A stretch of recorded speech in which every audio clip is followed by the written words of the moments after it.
Good morning, everyone. I welcome you all to this next lecture of dynamics of machine. And जैसा कि हम पिछली classes में discuss कर रहे थे, balancing of inertia forces. Balancing of inertia forces में अभी तक हमने इसमें बेसिकली हमको दो चीजें पढ़नी है, balancing of rotating masses and second is balancing of reciprocating masses.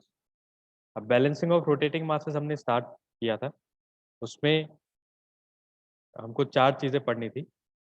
That is balancing of single rotating mass bye a single mass rotating in same plane, right?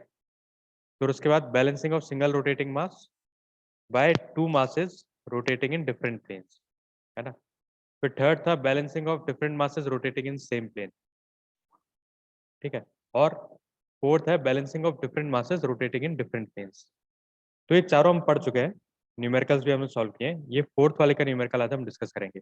उसके पहले एक क्विक रिवीजन कर लेते हैं कि हमने क्या क्या पढ़ा था। तो फर्स्ट वन था balancing of single revolving mass by single mass revolving in same plane, ठीक है।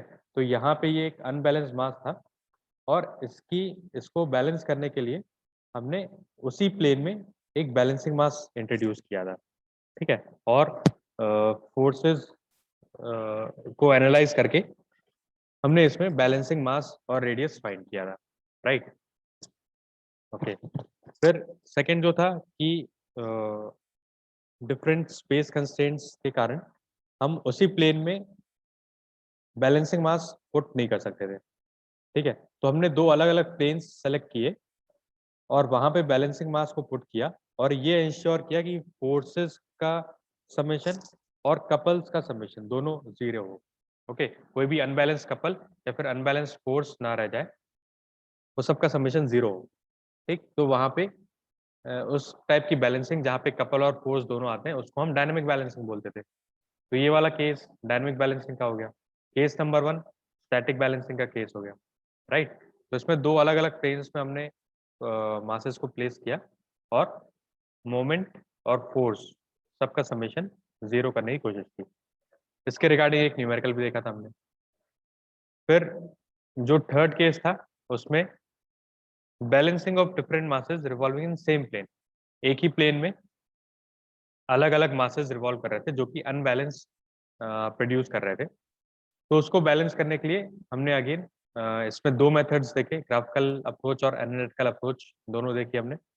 और इसमें क्या किया, ग्राफिकल अप्रोच में हमने फोर्स पॉलीगन ड्रॉ करके उसका सोल्यूशन किया कि किस डायरेक्शन में किस ओरिएंटेशन में बैलेंसिंग मास होगा और उसका मैग्नीट्यूड क्या होगा, ठीक है। सिमिलरली हमने एनालिटिकल मेथड में भी फोर्सेस को हॉरिजॉन्टल और वर्टिकल डायरेक्शंस में रिजॉल्व करके उसका रिजल्टेंट निकाला और बैलेंसिंग फोर्स का डायरेक्शन निकाला, राइट। तो उसका भी एक न्यूमेरिकल देखा हमने, सिंपल। फिर फोर्थ जो था कि balancing of several masses in different planes. तो इसमें एक रेफरेंस प्लेन की बात की जिसमें हमने ये समझा था कि जितने भी अलग अलग प्लेन्स में जो भी फोर्सेस होंगे उन सबको हम रेफरेंस प्लेन में ट्रांसफर करेंगे और फिर जब सभी फोर्सेस एक ही प्लेन में आ जाएंगे तो वो केस क्या बन जाएगा, हमारे केस नंबर 3 के जैसा बन जाएगा कि several masses rotating in same plane. Okay, और फिर उसको वहां से सॉल्व कर लेंगे, राइट। तो इसमें हमने फिर ये तरीका भी देखा था कि ग्राफिकल अप्रोच क्या हो सकता है कि हम इसका ये वाला डायग्राम बनाएंगे कि इन दोनों की सभी प्लेन्स की या फिर फोर्सेस की एंगुलर लोकेशन क्या है with respect to each other और फिर उनका लीनियर डिस्टेंस क्या है with respect to each other. और हमने एक रेफरेंस प्लेन सेलेक्ट किया था जिसमें हम सभी फोर्सेस को, जिसके अबाउट हम मोमेंट लेंगे सभी फोर्सेस का। रेफरेंस प्लेन के अगर लेफ्ट में हम मूव करेंगे तो वो डिस्टेंस को नेगेटिव साइन के साथ लेना है, राइट में मूव करेंगे तो डिस्टेंस को पॉजिटिव साइन के साथ लेना है, राइट। फिर उसके बाद हमने टेबल ड्रॉ किया जहाँ पे हमने प्लेन किस प्लेन में है, वो मास क्या मास है, उसका रेडियस ऑफ रोटेशन कितना है, फोर्स वो कितना एग्जर्ट करेगा, फिर डिस्टेंस फ्रॉम रेफरेंस प्लेन कितना है और फिर कपल। तो सबसे पहले हमने ये टेबल ड्रॉ किया। टेबल ड्रॉ करने के बाद हमने कपल पॉलीगन ड्रॉ किया, राइट। कपल पॉलीगन ड्रॉ किया तो हमको जो क्लोजिंग साइड था वहां से हमको एक अननोन मास की वैल्यू हमको मिल गई, that is V4 RV4, right. और फिर फोर्स पॉलीगन में हमारे पास अब एक ही अननोन बचा फोर्स वाले कॉलम में, तो हमने फोर्स पॉलीगन ड्रॉ किया और उस फोर्स पॉलीगन की हेल्प से हमने फर्स्ट जो बैलेंसिंग मास था वो भी डिटरमाइन कर लिया, राइट। तो ये अभी तक का जो हमने जो अभी तक पढ़ा था वो उसका एक क्विक रिवीजन था। अब इसका न्यूमेरिकल देख लेते हैं फोर्थ वाले केस का। तो क्वेश्चन दिया है हमको, refer the figure.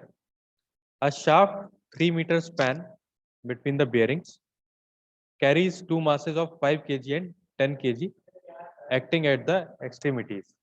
ठीक है। अब इसमें क्वेश्चन में हमको दिया है कि एक ये शाफ्ट है, ठीक है, इसकी जो टोटल लेंथ है 3 मीटर है ना, और दो मासेस अनबैलेंस मासेस को कैरी कर रहा है जिसका magnitude 5 kg and 10 kg, right. At the extreme of arms 0.45 metre and 0.6 metre long respective, मतलब इनका रेडियस ऑफ रोटेशन भी दिया है 0.45 मीटर और 0.6 मीटर, ओके। और the planes in which the masses rotate are 1.2 metre and 2.4 metre respectively from the left hand bearing, मतलब जो left वाला बेयरिंग है उसमें उसकी डिस्टेंस इन प्लेन्स से कितनी दूर है 1.2 मीटर एंड 2.4 मीटर। तो ये डायग्राम की हेल्प से हमको शो किया गया है कि ए और बी प्लेन्स ले लिए हैं, R1 R2 ये बेयरिंग के प्लेन्स हैं और इन प्लेन्स के डिस्टेंस बीच में डिस्टेंस है 1.2 मीटर 2.4 मीटर और टोटल डिस्टेंस दोनों बेयरिंग्स के बीच में 3 मीटर्स ये गिवन है। The angle between the arms is 60 degree, मतलब प्लेन ए और प्लेन बी की ओरिएंटेशन में 60 डिग्री का फर्क है, ठीक है। Alright, if the speed of rotation is 100 rpm, find the disturbing forces on the two bearings of the machine, ठीक है, ये चीज हमको निकालना है डिस्टर्बिंग फोर्स कितना आएगा। Moreover the masses are balanced by two additional rotating masses acting at radius of 0.3 metre and placed at 0.3 metre away from the bearing, okay. तो इसमें हमको क्या दिया है कि हमको बैलेंस करना है, कैसे बैलेंस करना है, by two additional rotating masses acting at radius 0.3 metre, मतलब हम दो मासेस प्लेस करेंगे जो 0.3 मीटर की रेडियस पे रोटेट हो रहे होंगे और उनका डिस्टेंस क्या होगा बेयरिंग्स से and are place at 0.3 metre from each bearing, मतलब इस बेयरिंग से ये वाला जो मास होगा इसका डिस्टेंस होगा 0.3 और ये जो सेकेंड मास हमने प्लेस किया है इसका भी डिस्टेंस दिया है हमको 0.3, ओके। तो प्लेन्स की लोकेशन हमको दी है, प्लेन रेडियस ऑफ रोटेशन हमको दिया है, हमको सिर्फ क्या करना है उसका एंगुलर ओरिएंटेशन कैसा होगा वो निकालना है और उसका मास की वैल्यू क्या होगी, जो बैलेंसिंग मास हम प्लेस करेंगे उसकी वैल्यू क्या होगी। Estimate the magnitude of the two balance masses and the angles at which they may be set with respect to the two arms, okay. तो उनका एंगुलर ओरिएंटेशन निकालना है हमको और मासेस निकालना है। तो काफी सारी चीजें दी हुई है हमको, काफी स्ट्रेट फॉरवर्ड क्वेश्चन है, देख लेते हैं। To find the balance mass refer this figure, the balance mass planes have been shown as B1 and B2। तो एक मास यहाँ प्लेस किया है B1 और एक मास ये B2 ये यहाँ प्लेस किया है, ओके। और दोनों 0.3 मीटर की डिस्टेंस में एंड बियरिंग्स से, alright. It is preferred to choose the reference plane judiciously and tabulate the result as follows. Okay. The plane of rotation of the balance mass B1 is chosen as the reference plane. हम अधिकतर try ये करते हैं कि extreme left वाला जो है उसको बैलेंसिंग प्लेन सेलेक्ट करें, ठीक है, ताकि राइट में उसके राइट में जो भी डिस्टेंसेस रहेंगी वो सब हम पॉजिटिव साइन के साथ लें। बट हमको ये भी ध्यान रखना है कि जो हम रेफरेंस प्लेन सेलेक्ट कर रहे हैं वो one of the balancing planes होना चाहिए, ठीक है, वो अगर बैलेंसिंग प्लेन रहेगा तो हमको फोर्स पॉलीगन ड्रॉ करने में आसानी होगी। क्यों? क्योंकि जब हम कपल निकालेंगे, सॉरी कपल पॉलीगन ड्रॉ करने में आसानी होगी, क्योंकि जब हम कपल निकालेंगे तो distance from that reference plane लेना होता है ना। कपल क्या होता है? Force into perpendicular distance. तो रेफरेंस प्लेन से डिस्टेंस निकालने के टाइम पे वो डिस्टेंस हो जाएगा 0, इसलिए उस प्लेन के अबाउट कोई भी कपल एक्ट नहीं करेगा उसी फोर्स का, इसलिए वहां पे एक वैल्यू 0 हो जाती है। That's why we always try to choose one of the balancing planes as the reference plane. ये बात ध्यान रखना। ऑलराइट, तो हम ये टेबल ड्रॉ करेंगे। सबसे पहले मास लिख लेंगे। सबसे स्टार्टिंग में आ रहा है ये B1 मास, फिर ये मास 5 kg वाला जो प्लेन ए पे है, फिर मास 10 kg वाला जो प्लेन बी पे है, और फिर B2 मास। राइट, तो B1 5 10 और B2। ओके, फिर इनका आर्म लेंथ या फिर रेडियस ऑफ रोटेशन कितना है?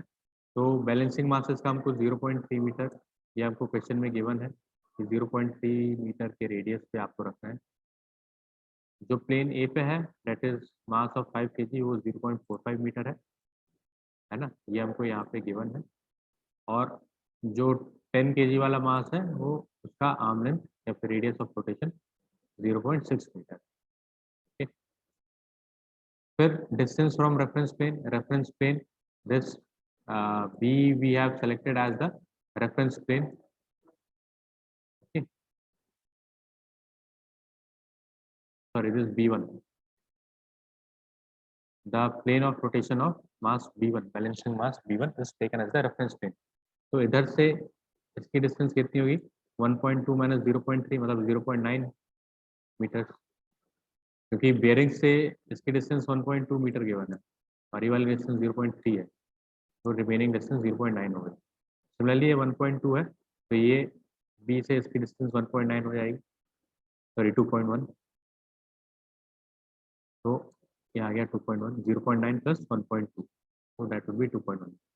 फिर ये डिस्टेंस कितना हो जाएगा? 3 माइनस 0.6, 2.4 मीटर, वेट 2.4 मीटर आ गया। राइट, फिर हम फोर्स निकालेंगे। Force divided by omega square, because force you know centrifugal force is m into R into omega square. Okay, अब क्योंकि ओमेगा स्क्वायर सब में कॉमन आता है तो हमने यहाँ पे कॉलम क्या बनाया? Force divided by omega square, तो बचा क्या? सिर्फ m इंटू आर बचा। राइट, m इंटू आर कर लेंगे हम। मास B1 इंटू 0.3, तो 0.3 B1 आ गया। Similarly point this 5 into 0.45, so this comes out to be 2.25, and इसका यूनिट क्या है? इन सबका unit mass metre KG metre है। Okay, because this is mass is in KG and arm length is in metre. Similarly ये 6 आ गया और 0.3 B2 आ गया। और कपल क्या होता है? Couple is m into this force multiplied by distance. ठीक है, distance from the reference plane. तो हम फोर्स हमने क्या लिया यहाँ पे? Couple divided by omega square, है ना, तो ओमेगा स्क्वायर से डिवाइड कर देंगे तो क्या बचेगा? m into R into L. तो ये क्या आ गया? 0। एल की वैल्यू हम इसमें मल्टीप्लाई करते जाएंगे तो ये वैल्यूज हमको मिलती जाएगी। ओके, तो ये कॉलम मिल गया, कपल वाला कॉलम। अब कपल वाले कॉलम को हम क्या करेंगे? कपल वाले कॉलम को यूज करके हम ड्रॉ करेंगे कपल पॉलीगन। ठीक है, और कपल पॉलीगन कैसे ड्रॉ करेंगे? उसके डायरेक्शंस कैसे पता चलेंगे? डायरेक्शंस हमको पता चलेंगे ये जो हमको फिगर गिवन है इसकी हेल्प से। ठीक है, चलो, now draw the couple polygon to determine the value 0.72 B2 and hence B2. Okay, refer the couple polygon. अब couple polygon हमने कैसे ड्रॉ किया? ये एंगुलर लोकेशन हमको पता थी, कौन कौन सी? एक तो ओ ए हमको पता था, ठीक है, ये 5 kg वाली मास का ओरिएंटेशन है, और ओ बी हमको पता था, ये 10 kg मास का ओरिएंटेशन है, और ये एंगल थीटा गिवन था, 60 डिग्री गिवन था। राइट, सबसे पहले हमने कपल पॉलीगन ड्रॉ किया, ये फिगर ए है। 2.025, ये वैल्यू कहाँ से आई? ये वैल्यू आई यहाँ से 2.025। ये किसके करस्पॉन्डिंग है? 5 kg वाले मास के करस्पॉन्डिंग है, और उसका डायरेक्शन कैसा है? उसका डायरेक्शन यहाँ गिवन है। तो ये हमने ड्रॉ कर लिया। फिर उसके बाद सेकेंड वैल्यू क्या है 12.6। 12.6 हमने ये ड्रॉ की लाइन 12.6, और 12.6 का डायरेक्शन कैसे पता चला हमको, तो ये OB का डायरेक्शन, राइट। और तीसरी चीज क्या बची 0.72 B2। ओके, एक ये कंपोनेंट, एक ये वैल्यू तो जीरो है, तो हम क्लोजिंग साइड बनाएंगे कपल पॉलीगन का। इसको मैं अलग कलर से ड्रॉ कर देता हूँ। ये क्लोजिंग साइड हमने बनाया पॉलीगन का, और एक क्लोजिंग साइड हमको क्या दिखा रहा है, this it's length would be equivalent to 0.72 B2। Okay, तो इधर से B2 की वैल्यू क्या निकल के आई 0.72 B2। इस लेंथ को हमने मेजर किया, ये वाला जो लेंथ है ब्लू कलर से जो मैंने ड्रॉ किया इसको हमने मेजर किया, this comes out to be 13.7। ठीक है, तो यहाँ से हमने B2 की वैल्यू निकाल ली 19.05 kg। तो यहाँ से हमको B2 पता चल गया, और इसका डायरेक्शन भी हमको पता चल गया। ठीक है, वो डायरेक्शन हमने प्लॉट कर दिया यहाँ पे, ये हमने प्लॉट कर दिया, और इसका मास है 19.05 kg। अब इसका डायरेक्शन हम मेजर कर लेंगे, ये OA से हम ये एंगल मेजर कर लेंगे। ठीक है, तो हमको एंगल भी पता चल जाएगा कि थीटा B2 कितना होगा, राइट। अब एक फोर्स हमको मालूम चल गया, इसको हम B2 की वैल्यू हम सब्स्टिट्यूट करेंगे इसमें फोर्स वाले कॉलम में। ठीक है, तो 0.3 इंटू 19.6, तो ये वैल्यू निकल के आएगी 5.715 kg मीटर। ऑल राइट, चलो, तो अब इसमें हमारे पास 3 नोन हो गए, और एक या नोन है 0.3 B1, राइट। तो हम वापस से ड्रॉ करना चालू करेंगे। अब हम फोर्स पॉलीगन बनाएंगे। ठीक है, फोर्स पॉलीगन हमने बनाया, तो 2.25 ये वैल्यू आ गई। ये कहाँ से आई, फोर्स पॉलीगन में, फोर्स सेंट्रीफ्यूगल फोर्स वाले कॉलम में 5 kg के करस्पॉन्डिंग। और इसका डायरेक्शन क्या होगा, डायरेक्शन ये होगा OA के डायरेक्शन में। ठीक है, फिर हमने सेकेंड चीज बनाई, सेकेंड क्या है 6। ठीक है, फोर्स में 6 की वैल्यू है, हमने फोर्स पॉलीगन में ये 6 के इक्विवेलेंट ड्रॉ किया। ठीक है, और इसका डायरेक्शन क्या रहेगा, OB के डायरेक्शन में ये रहेगा। ठीक है, अब तीसरा हमको क्या पता है कि हमने B2 फोर्स निकाल लिया था। ठीक, B2 फोर्स 0.3 मल्टीप्लाइड बाय 19.05, तो दिस कम्स आउट टू 5.715। ठीक है, और इसको किस डायरेक्शन में ड्रॉ करेंगे, ये जो ब्लू कलर का डायरेक्शन है इसमें हमने ड्रॉ किया, यहाँ पे ये जो दिख रहा है ना, ये जो दिख रहा है, हम इस डायरेक्शन में ड्रॉ करेंगे फोर्स पॉलीगन का थर्ड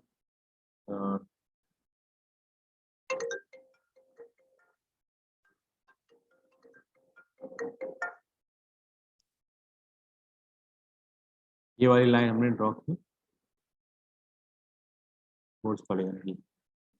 ठीक है, अब ये जो क्लोजिंग साइड रहेगा, क्लोजिंग साइड को हम ज्वाइन कर देंगे, क्लोजिंग साइड को हम ज्वाइन कर देंगे, इसको अलग कलर से बना रहा हूँ। क्लोजिंग साइड को ज्वाइन कर देंगे और इसको मेजर कर लेंगे। ये जो मेजरमेंट आया, this comes out to be 1.875। ठीक, और 1.875 किसके बराबर होगा, ये बराबर होगा 0.3 B1 के। ओके, तो इसको हमने सब्स्टिट्यूट किया, सब्स्टिट्यूट करने के बाद जो वैल्यू हमारे पास आई that would be B1 is equals to 6.25 kg। Okay, B1 is equals to 6.25 kg। तो हमको B1 पता चल गया, और इसको हम प्लॉट कर देंगे इस वाले डायग्राम में, तो ये हमको एंगल पता चल जाएगा। ठीक है, रेडियस ऑफ रोटेशन हमको 0.3 मीटर्स गिवन है ऑलरेडी क्वेश्चन में, हमने ये प्लॉट कर दिया, और दिस OA से हम एंगल मेजर कर लेंगे, तो ये हमको θ1 भी आ जाएगा। ऑलराइट, तो ये ग्राफिकल अप्रोच था प्रॉब्लम्स को सॉल्व करने का। अब हम एनालिटिकल अप्रोच भी देख लेते हैं। See, the same results could be obtained analytically also। तो हमने फोर्सेस को सॉरी कपल को हम रिजॉल्व करेंगे, कपल को हम रिजॉल्व करेंगे, तो 0.72 B2H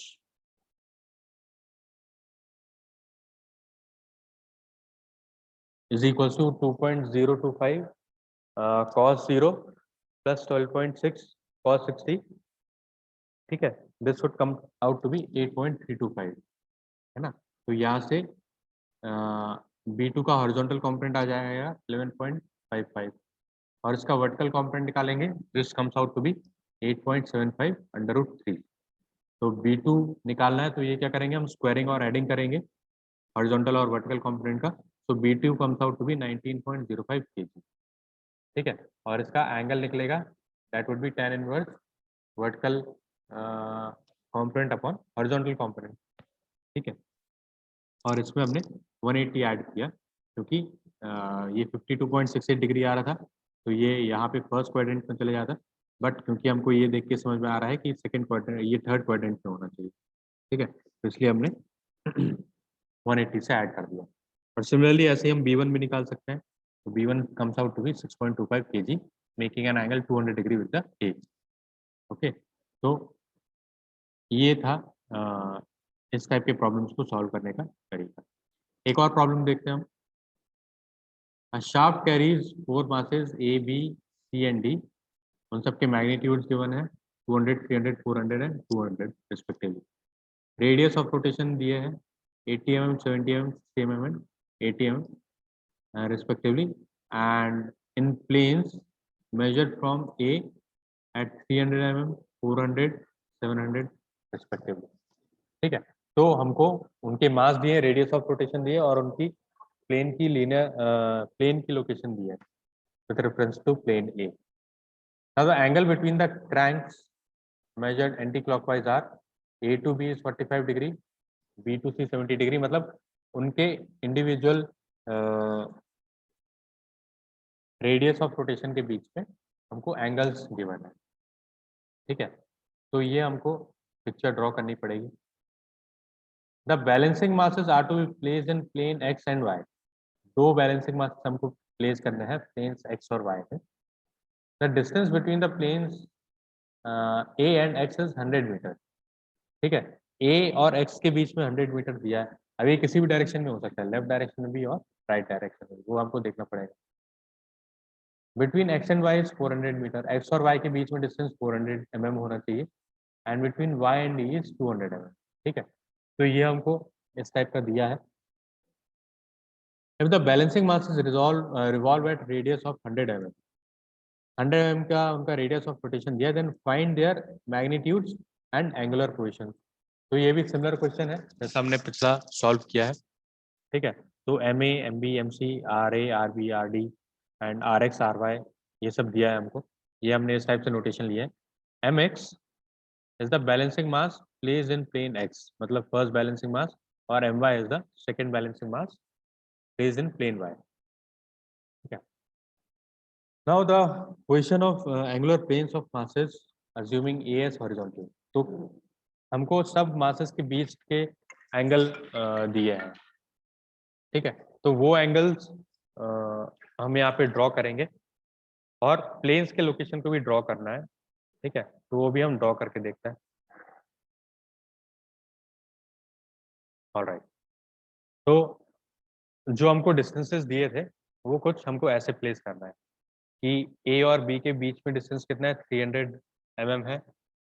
फिर A और C के बीच में 400 mm है। फिर इसके बीच में जो डिस्टेंस है वो 700 mm है, राइट। और एक्स ए और एक्स के बीच में डिस्टेंस 100 mm है, एक्स और वाई के बीच में डिस्टेंस 400 mm है, और वाई के डी में, वाई और डी में 200 mm, राइट। तो ये इसके प्लेन्स की लोकेशन है और फिर ये इनकी एंगुलर लोकेशंस है।